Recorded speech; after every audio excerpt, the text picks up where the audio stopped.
Assalamualaikum warahmatullahi wabarakatuh. Jumpa lagi dengan saya, Soleh Sofyan, dalam Kisah Si Cepat, kajian inspiratif sahabat si cepat.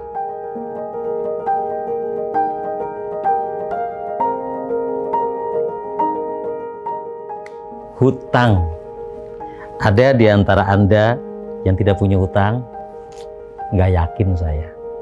Sepertinya rata-rata punya hutang. Rumah ngutang, mobil ngutang, motor ngutang, seragam, panci, sendok, garpu, ternyata banyak yang ngutang. Lalu bagaimana Ustaz cara mensikapi hutang itu? Ya, hutang itu bisa jadi menjadikan satu kebaikan atau pahala bagi orang lain, tapi juga hutang itu menjadikan kenistaan, kehinaan bagi orang lain. Kapan hutang itu mendapatkan kebaikan? Kalau memang niatnya untuk bayar. Yang kedua, hutang itu untuk kebutuhan yang bersifat baik. Kapan hutang itu menjadi masalah?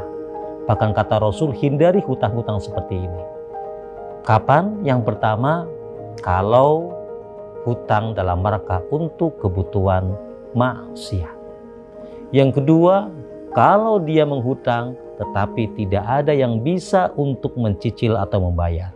Yang ketiga, kalau dia ngutang dalam rangka tidak untuk mengembalikan. Itu namanya khianat. Rasulullah SAW mengancam. Begitu bahayanya hutang, begitu mengkhawatirkannya hutang. Berbagai macam warning Rasulullah sampaikan. Apa diantaranya? Ada seorang rojul, ada seorang laki-laki yang ketika kematian dia datang, kemudian dibangkitkan nanti ketika mati selesai, tapi dia dianggap oleh Allah sebagai syarik. Siapakah syarik? Syarik itu adalah pencuri. Siapakah yang dianggap pencuri oleh Allah Subhanahu wa Ta'ala? Dialah yang meninggalkan hutang dan belum diselesaikan. Maka hutang dunia akan dilanjutkan di hutang di akhirat dan kelak akan ditagih oleh Allah Subhanahu wa Ta'ala. Bahkan Rasulullah memberikan satu perhatian. Man akhadha mala ghairihi yuridu ada'aha adallahu anhu.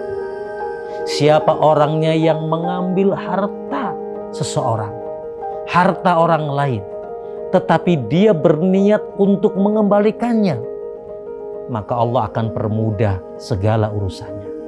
Tapi kebalikannya, waman akhadha amwalan nas, siapa orangnya yang mengambil harta orang lain alias hutang, yuridu itlafaha, tetapi dia berkeinginan untuk menyembunyikan, berkeinginan untuk menghilangkannya, atlafakullahu, maka Allah akan menghancurkan, Allah akan menghilangkan hartanya. Maka jangan pernah untuk berkhianat ketika kita berhutang. Karena kalau kita berkhianat, maka rizki kita akan dipangkas oleh Allah Subhanahu wa Ta'ala kalau kita dolim kepada orang lain. Saudara, berhutanglah kalau memang itu amat sangat dibutuhkan. Dan hindari hutang, karena hutang itu akan membuat Anda tidak mampu tidur, kemudian Anda berlari dan bersembunyi di siang hari.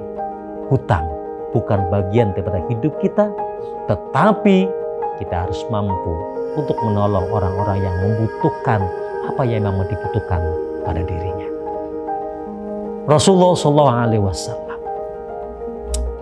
pernah suatu hari ditanggadang oleh sahabat yang mengantarkan jenazah. Sahabat bicara pada Rasul, ya Rasul, sholatkan dia. Apa pertanyaan Rasul?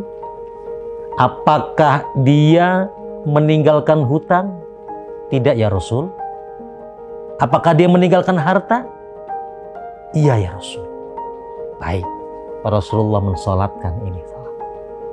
Datang lagi jenazah yang lainnya, ya Rasul, sholatkan ini jenazah.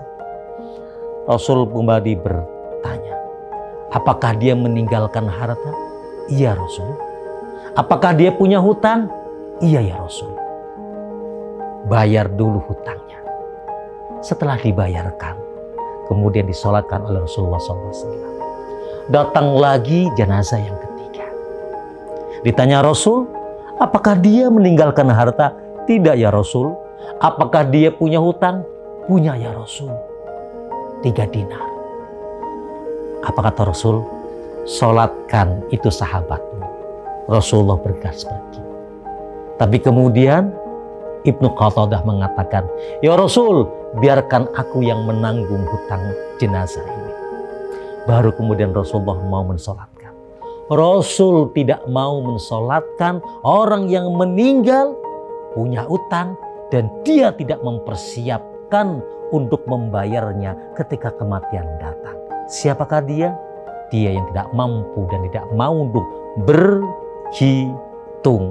Karena dunia adalah perhitungan untuk akhirat dan akhirat akan dimintakan segala perhitungan termasuk hutang-hutang kita.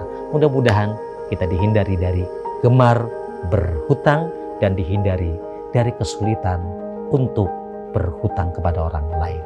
Mudah bermanfaat apa yang hari ini kita sampaikan. Insya Allah jumpa lagi di lain kesempatan dalam kisah si cepat.